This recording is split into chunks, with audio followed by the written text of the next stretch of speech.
Hi எல்லாருக்கும் வணக்கம். எப்படி இருக்கீங்க? இன்றைக்கி நம்ம வந்து மேங்கோ ஸ்ட்ராபெரி ட்ரிங்க் பண்ண போகிறோம். இந்த சம்மருக்கு ஏற்ற ட்ரிங்க் இது. ரொம்ப ஈஸியாக பண்ணி முடிச்சிடலாம்.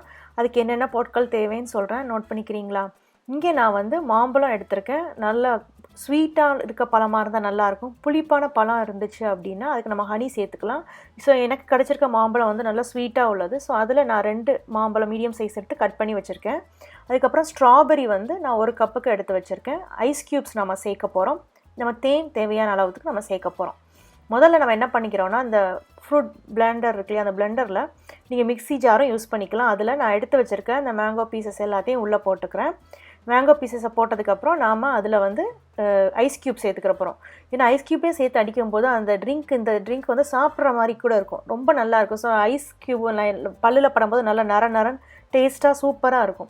ஸோ அதனால் ஐஸ் க்யூப் போடலாம். இன்கேஸ் உங்களுக்கு மாம்பழம் வந்து ரொம்ப புளிப்பாக இருந்துச்சுன்னா அதில் நீங்கள் 2 டேபிள் ஸ்பூன் தேன் சேர்த்துக்கலாம். இல்லைன்னா சர்க்கரை இருந்தால் சர்க்கரையை சேர்த்துக்கலாம். இதில் நம்ம தண்ணி சேர்க்காம தான் அரைக்கிறோம். அந்த மாம்பழத்தையும் அந்த ஐஸ் கட்டியும் மட்டும்தான் நம்ம அரைக்கிறோம்.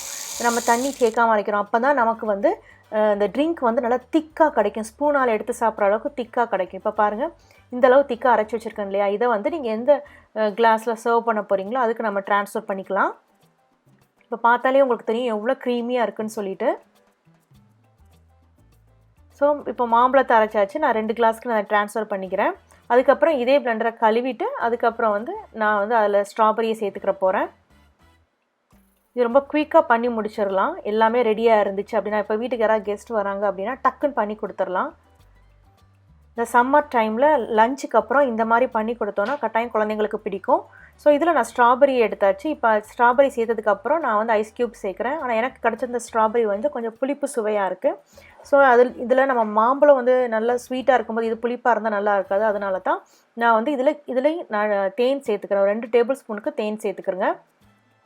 ஐஸ் க்யூபோட தேன் சேர்த்து அடிக்கும்போது அடிக்கிறதுக்கு முதல்ல கஷ்டமாக இருக்கும். அதாவது தேன் வந்து மிக்ஸ் ஆகாது. பட் நீங்கள் அதில் வந்து இடையில ஓப்பன் பண்ணி நீங்கள் ஸ்டாப் பண்ணி அரைச்சிங்க அப்படின்னா ஈஸியாக அரைச்சிடலாம்.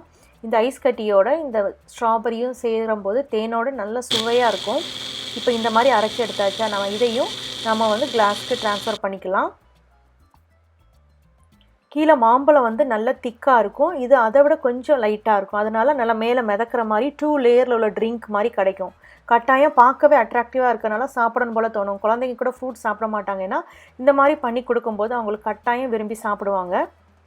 இதுக்கு மேலே நீங்கள் கார்னிஷிங்க்கு மேலே ஸ்ட்ராபெரியை கட் பண்ணி வச்சுக்கலாம். இல்லைனா மேங்கோவை கட் பண்ணி நீங்கள் கார்னிஷிங்க்கு வச்சுக்கலாம். இல்லைனா மேலே மேங்கோவையோ ஸ்ட்ராபெரியோ சாப் பண்ணி மேலே போட்டுக்கலாம்.